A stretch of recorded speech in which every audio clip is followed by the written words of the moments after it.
Welcome to Accountants Law Pod, where accounting professionals and law firms converge. Hosted by Linda Artisani, Sarah Prevost, and Stephen Libhart. Welcome back to the podcast, everybody. And Steve, I heard a rumor that it's actually warmer in Colorado than it is in Florida right now.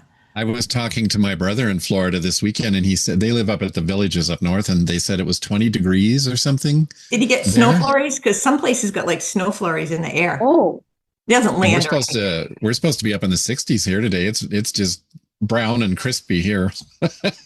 Brown and crispy. It was 35 degrees when I walked to the gym, and it was windy, so it was colder than that. And then all the grass was like their sprinklers had turned on, and it was all frozen on the grass. And I saw a couple of cars with like frost on them that were out in the driveway.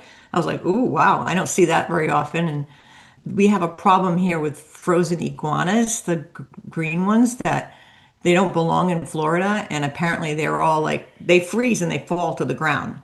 And they get big. There's some really big ones. So this morning's news, I said to Mike, oh my God, turn that off. This lady had the big bin, and you can pick them up and throw them in the bin. And the state was taking them back to take care of them, is how they put it. Take care of them, but they're not indigenous to Florida at all. So I think take care of them means they're gone. I think they're getting rid of them. But this one woman picked them up with her bare hands. Well, they're a lizard, and then she had bins, like big bins of them, and she's like, not a big deal. And you could see all the tails hanging out the bin. I'm like, it's so. She had to have like 30, I have a dumb 40. question. I used to live in Phoenix, and my house in Phoenix did not have a furnace because it never got that cold there. Mm-hmm. I had a wall furnace in the living room. In Florida, do you have a furnace in your house? No, we have electric heat. In the ceiling? Yeah, I guess that's where, the ceiling, because it comes out of the Okay. That's how my brother's house was. Everything was up in the ceiling. And we would keep getting messages from Florida Power and Light saying, use your energy wisely. We are preparing. I said, is that... We use air conditioning all year. Is there a difference flipping the heat on? It's still power, right? I have the solar and the power wall, so I wasn't worried if they, had problems, whatever. And I guess it was so windy in some areas that it did blow the power out somewhere in the state, but not down here, thank God. Wow. It's a lot colder. We're at like half of your temperature. And I think I was only like 20 degrees higher than Rhode Island, so. So this isn't a beach day then, is it? No, not a beach day. I feel bad for all the people that are coming down for February 1st thinking they're getting out of the cold, and it's actually so cold down here. So cold, yeah. So does that kill your palm trees and things? It doesn't kill the palm trees, but any flowers. So what they do is, if you were in my neighborhood, you'd see they cover them with this kind of a cloth to keep them from getting frozen and frostbitten, and that would kill them. This happens like every 20 years. Since I've been here, this is like the second time that we've actually had this kind of cold. So... kind of strange. It's strange. So I don't know how to segue that into attorney compensation models, and we're going to do a deep dive on them, but that's the topic. They can go from frigid to hot. Yeah. There you go. Good one, Sarah. So, and it's funny because we've all been doing this for a long time, and you do see various models. And Sarah and I were just talking about this last week. We used to see years ago, we saw more of Eat What You Kill was real popular, that model. And we're finding now that people are getting, I don't know whether they're just not getting creative. I think what they're doing is they're just staying to something more basic and less simplified. To track it. We're finding that that's not the most common anymore. And anybody who does do that modifies it in some way. But what is the one you see the most, Steve, with attorneys? Well, I was going to say I see the pendulum swinging back to Eat What You Kill. Okay. And that requires a lot more laser focused type accounting to break all that down and keep track of it. Flat fees are still very, very popular. But, again, they've got to be very careful, and we can break all that down, but they've got to be very careful with flat fees that they're pricing it right. So, but I'm seeing the pendulum coming back more to the Eat What You Kill. And I think it's because of the economy and the uncertainty of everything right now. A lot of solos are joining firms again. A lot of firms are merging again. There's a lot of change going on. Attorneys keep busy in economies like this. They keep much busier than a lot of other industries like construction or something like that. But the Eat What You Kill seems to be coming up in conversations again. So, It's based on the revenue of the attorneys. right. So what revenue they generate. You have But to we be, also have the originating and responsible attorney yep, segment, Yes. which is adds another depends layer. on the type of firm. It has some overlap, but some firms are really doing the originating and responsible and then doing a percentage of overhead versus Yes. the actual piecing it all the way down. And Well, then you considering know it what I to the see in penny. that.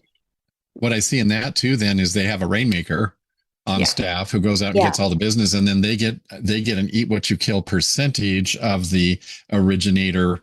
Interesting. Oh, Interesting. yeah. There's a Yeah. lot of components to it. Yeah. Yeah, it can get complicated really fast. And a lot of times when we do a consultation with an attorney and we're finding out what kind of work they need us to do, we'll ask about the compensation model. So if you're a bookkeeper listening, you ask about what type they use, and then they'll say, "Oh, I just use the basic, eat what you kill model." And then you say, "Can I see that spreadsheet or however you're calculating it?" And then Right. you get that.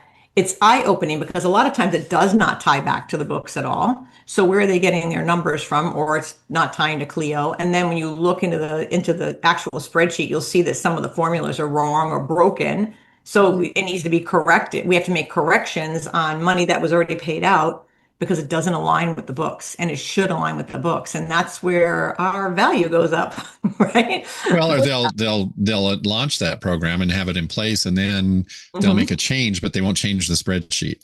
You know. What about the model of you kind of reminded me, Linda, what you were just saying is you're going to get your salary, but it's going to go against your originating or any sort of revenue that's brought in, and it's a deduction, and then the remainder. That is one Kind of like a method that- hybrid. It's kind of like a hybrid, right? Yeah. So you kind of have like what I call a true up essentially, because Mhm. you're looking at, okay, you're going to get this base, but you need to generate X revenue to make us whole for your salary. And then above that, you will get X. And we kind of saw that for a while there in quarterly. It's where they like basically rebalance it. Yeah.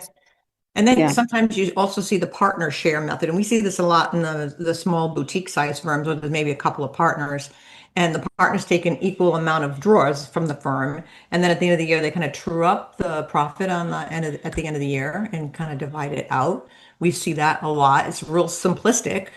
I think it's one of the easiest ones to do. And it only really works if the partners share the same, like Sarah and I, we share the same work ethic. We're hard workers. It Correct, doesn't yeah. work if one partner is lazy and doesn't do anything, and the other partner is grinding it out every weekend. That's not really a fair plan to do your compensation on, for sure. Well, you set up guaranteed payments, and then you can also have on the equity side, you can have draws, and because things can come up throughout the year, and so that is uneven. But they have at least a guaranteed base salary, and then if one performs more than the other, they can do an equity entry or whatever. So there, there's that blended way to look at it too, which I kind of like that model. Well, it's simple, right? It's real simple, and it's simple and it's fair. Yeah. It definitely, it is a lot. The other thing Linda brought up, which this is partly why our discussion came up last week, is the way that we're underutilizing the software. If you're going to have these types of compensation models, make sure that information is residing on all the keys information in your practice management correctly. It's always, you could go back and do the work, but it's a little bit harder. So why not have it diligently done correctly so that when the data is pulled and you're validating it back to the accounting, what's been collected, truly collected, not just written off. That's right. The other part too, because you have write-offs, discounts, all kinds of stuff that goes on. Yeah. What is the set amount that's actually collected, and then from there? So it's just a lot more tedious work, no matter which way you slice it. It's just making sure that you've got it correct, I feel like, from the beginning, and sharing that information with all of us so we know what we're looking for. To your point, Sarah, let's say you're using Clio. Clio has some wonderful productivity reports. And, those can be printed out weekly, and everybody take a look at them and embrace them and, row with the ship while it's going across the ocean, not when it gets over there. And you have to make sure that you are looking at how it's set up, because just because they say they're using this and it's set up doesn't mean it's set up properly. Like we found with a client that was putting it in the wrong section, and it wasn't going to pull the data we needed because they were putting it into they were using the wrong field for it. So you really want to make sure that the Clio or whatever practice management tool they're using lines up. We also have the old school one, and I know I remember this. Steve, you probably do too. Sarah might be too young, but years ago it was really based on seniority. I think they called it the Monarch method. So the longer you were there, the more money you made. So you might not even have been, you were the worker bee, worker bee, worker bee, working your tail off, and then when you hit like my age or your age, Steve, all of a sudden you sit back, you're going to get more money because you put in all this time and effort all these years. And that one seems to be falling way away because the younger generation in 30s or 40s that are coming out of just starting to really grind it out and work, they don't want to work their tail off and not get anything for it. Yeah. You know, Yeah. Right. I could see why that one wouldn't work too well, but that's another method that we have seen, but not really that much anymore. And that was standard for the longest time. That Yes, was my standard. question is, which one actually does retention best? Mhm. Which model of the compensations Yes. work for retention best? And Mhm. I know that we're in a day and age where you're not staying tenure, Right. that's not the same anymore, unless you're named partner and all that stuff and you have equity. But to incentivize people and align with the good work that they're doing. And also, the other thing too is, as you both were talking, was like, what about the practice area? What if you had someone hired in and you do one practice area and their skill set is lending itself and you're seeing other types of revenue walk in the door? You're underutilizing your software. So I'm not sure what's the best way to go about it, but those are the questions that stir in my mind as we're talking about this. I feel like it's important to have in a dialogue about this. I think Well, and a lot of it just go ahead. Go ahead, I was Steve. going to say it depends on the size of the firm too, to, Yeah. to address what you were just saying, Sarah, a small, two partner firm compared to, 10 of them that offer all kinds of different benefits. Then you departmentalize more. Yeah, you kind of work through equity, right? So you might have an equity partnership kind of a model where Correct. you determine the profits for the year, and then you also have percentages that each partner has. I also think the one that I see as being one of the most popular, and it seems to work if you have a lot of rainmakers in there, is a performance-based compensation model. So you get a base comp, you get a base pay salary, and then off of that you get performance calculations, and that's where you'll see that we're coming into play like every quarter. All the attorneys get their bonus based on what work they brought into the practice, or however you want to determine what that is, and then you do the compensation from there. And I think that's a popular one, depending on the practice area, though. Like you just said, Steve, it does depend. Because can you imagine like personal injury? Probably wouldn't work. You know, maybe family law would work. I'm trying to think of what practice areas would work like that. Corporate. Yeah, corporate, anywhere you're bringing the business in. And you can talk to any like managing partner and you'll say, who is your top dog bringing business in, or who do you think works the hardest? Who's the rainmaker? And they'll tell you right up their top of their head, like who it is. They know who that person is in their firm, that you'll see that they definitely will, that's the person they probably couldn't live without.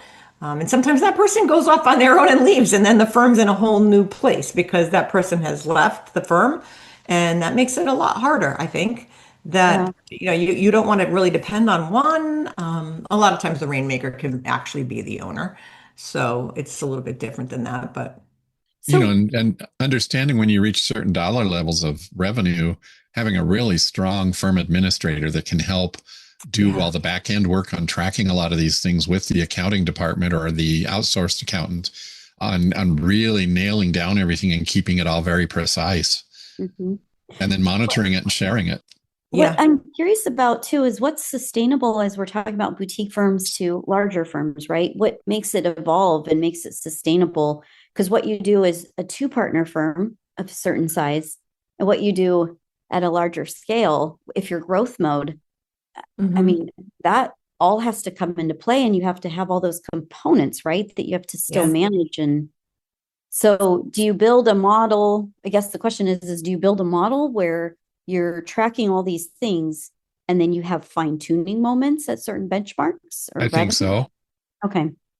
I think so. I think too, if you have a firm and you're working with a firm as an accountant, I think setting up some kind of a system, if you're really getting deep into the weeds of compensation with your client, setting up some kind of a system where each attorney sets a goal and then we see if they met their goal.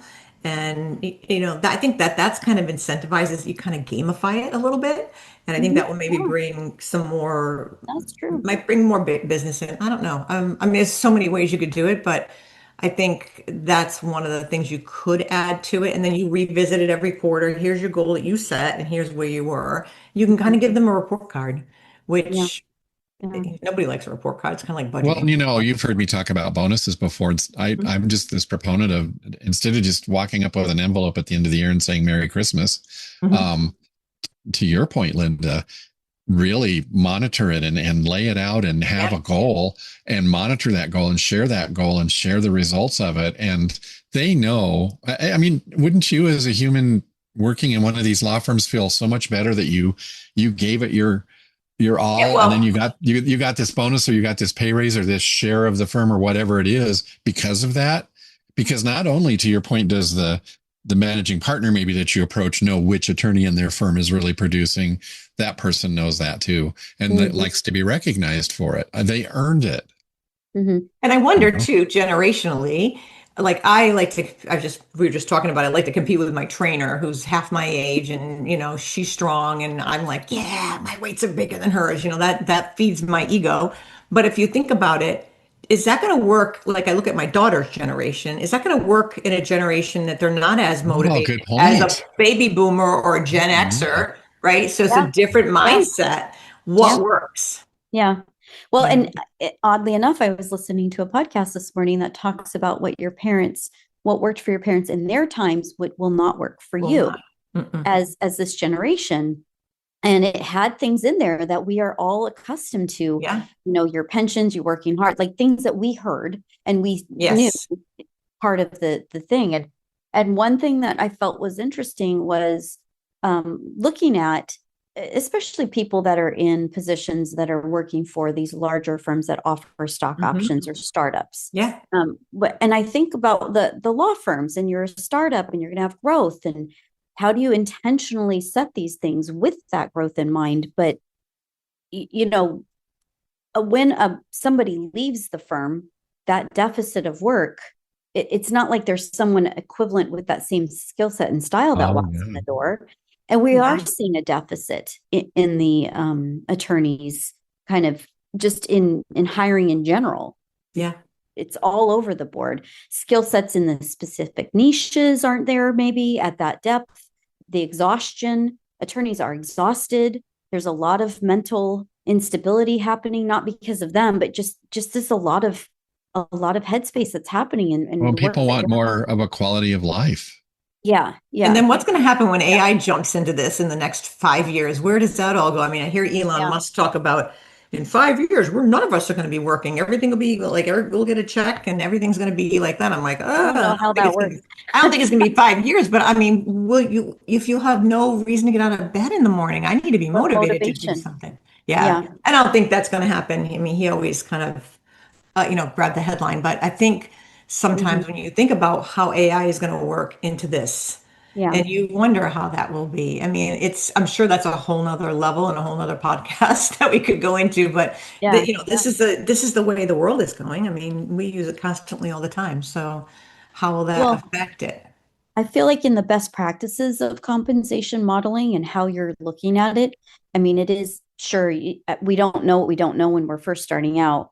or when we're at this pivotal change moment where you're like, okay, what was working might have worked, but we sense or we feel the change, and what are the markers that we need to be looking at for that change, and aligning. I feel like, Steve, you bring this up, is just aligning compensation in the bonuses to the work product and to the person who's doing the work. It's a reward. It's a reward, yeah. But then And how do you go from one compensation model and then you yeah, shut the light off on it and go to another? That's going to be really, I would think, disruptive in the law firm if you do make that decision to change it, especially in a bigger firm where yeah, it's one way a whole year and then you've decided this isn't working and you change. You know how people love change, I say I that tongue know, in cheek, they don't. So, I yeah, mean, Yeah, you Yeah. have to wonder about that, how that would affect a firm. I don't think we've had that scenario yet, have we, Sarah? Where somebody completely I don't think it's the complexity. I think the simplification side of it. Yes. I think we've seen it in that regard. I feel like we've been a part of that. Mhm. It is hard to also, under the governing laws of ethics and so forth, is understanding who and can be bonus Yeah. correctly. So that we haven't even touched on that, but that's a whole piece as well. Yeah. And it's also this generation, the one that is younger than us, a lot of transparency is needed for them to feel good about. There's a lot more questions. There's a lot more, the art of negotiating. Safety. They have it. Yeah. Well, Mhm. and they're negotiating. And if you They're think about curious. it too, they're curious, but also you think about it, you're coming out with a heavier, more expensive college education than prior years Yep. before, Right. right? You're not in the purchasing market of a home. That whole adage of buying isn't in the same realm. That is hitting you at 40s. So there's Yeah, a it's tenure, crazy. right? And there's like a whole change of like, we see it all the time. This move around, live everywhere. Sorry, I'm laughing because my dog is snoring like crazy, my little bulldog over here. It's really hard to think of that within that generation that their I first home will know. be in their 40s. When I had them like mine in I was 28.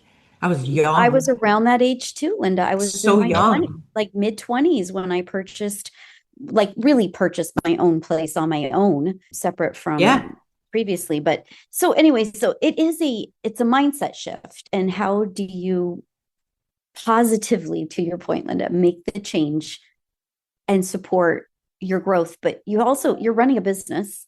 And like Steve said, it's like that balance. You have to appreciate those that are doing great work and find the Hmm. balance. And it's not easy. It's a No. tricky road to, It's like so many things in life. There is no plug and play yeah, on this. Just like with No. software, there's no plug and play. You yeah. were talking about AI, just a little side note this morning. I don't know how many of you get on nextdoor.com, but I get on there just because I want to see what's going on in my neighborhood. There was a posting in there this morning. This lady went to a Wendy's in our neighborhood over the weekend, and it was an AI order taker on the little microphone thing. Oh, wow. What And did it she say to had her? Did it say, I know what it. you want? You want a hamburger and fries? No, but she was able to talk to it and have a conversation and do her order. But when she came up Wow. with the coupon, it just kept saying, please place your order. Please place your order. So But epic failure. to that Wow. point, they're starting at the lower levels of wiping out a lot Yeah. of people, and then it's working its way up. But Yeah. I have seen over the years some really large law firms in our market just shut down. And when you try to dig and find out what's going on, what happened, a lot of it has been the answer has been it's been so expensive. It just reached a crescendo of the labor cost was so high. That always comes out, and it's like boom, they're just gone. And to me, it's like, okay, you didn't run your business right. You stuck with one thing. And if you did, to your point, Linda, if you turned off the lights and you changed the program, how did you explain it and how did you build trust when you did Yes, it? It's not plug and play. It takes work. it does. And when they start out saying, I have the eat what kill model, blah, blah, blah. And then Sarah and I get the spreadsheet. We're like, well, what's this part? And we'll ask them, what's this piece at Yeah. the bottom? Oh, well, Mary, she pays for her own different kind of Blue Cross. So we deduct off of that. And then this one buys his own groceries. It's like, Mhm. wait a minute. I'm being facetious, but we see all these little if, ands, or buts. And I'm like, all right, you just made something way more complex. Like, why did you shift and change this here? You know? Mm-hmm. Do it in a different way. Keep it out of the compensation segment, but we see it, so it's kind of funny. Well, Yeah. and that's where we can really help law firms Yep. in when we work with them, in that we can become their advisor in so many of these things, and especially with compensation, say, here's your labor cost, and Hmm. it includes all of these pieces. And it's that many cents out of every dollar is going into labor, which is not a bad thing. It's just realistically, this is where you are. Mm-hmm. And You then know, sometimes that'll open the door to looking at who's not billing or who hasn't followed up on their billing right? that hasn't Yeah. been paid. That's just opens the big door and find out why it's not Yeah. happening in the firm, which we do Yeah. see. Yeah. You got to set it up right, is I guess what we're saying. You got to set it up Yeah. where you can measure it in a Yes. way. And you got to So, stay on top of it. You need some good support mhm. to help you stay on top of it. So Yeah. I think the three of us should get a pay raise today. Okay. I love it. Sounds good, Steve. I'll take it. If you liked what you heard today, don't forget to like, share, and leave a quick review. And while you're at it, hit subscribe so you never miss an episode. If you have a question or a topic you'd love us to cover, drop us a line at info@accountantslawpod.com, send us a message through our website, accountantslawpod.com, or give us a shout out on social media. Your idea might just make it into a future episode. And if you'd like to go beyond listening, consider sponsoring an episode and connect with our community of accounting and legal professionals who love learning, laughing, and leveling up. And of course, don't forget to join the conversation inside the Accountants Law Lab Mastermind group at accountantslawlab.com, where collaboration meets inspiration every week. That was a good topic, I have Mhm. to say. Mhm. It was. It was. Hopefully I we know help it's some not- people out.